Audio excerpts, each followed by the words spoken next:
West ইন্ডিজের বিপক্ষে 3 ম্যাচের টি-20 সিরিজে তাদের মাটিতেই তাদেরকে ধবলধোলাই করেছে বাংলাদেশ।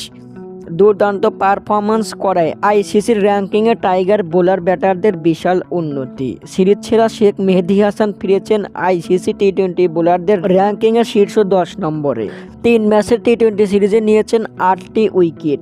এক ম্যাচেও 20 রানের বেশি খরচ করেননি মেহেদী। র্যাঙ্কিংয়ে 13 ধাপ এগিয়ে 2021 সালের পর প্রথমবারের মতো বোলারদের তালিকায় শীর্ষ 10 নম্বরে জায়গা পেলেন শেখ মেহেদী হাসান। মেহেদীর পরে তাসকিনের অবস্থান।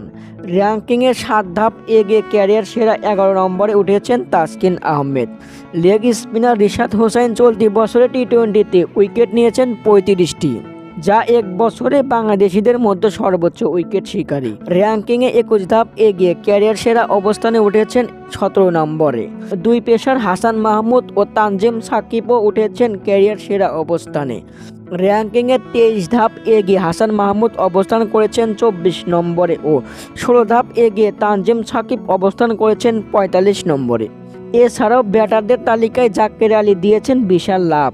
র্যাঙ্কিংয়ে 85 ধাপ এগিয়ে 87 নম্বরে অবস্থান করেছেন জাকের আলী। বিডি নিউজ, হৃদয় হাসান।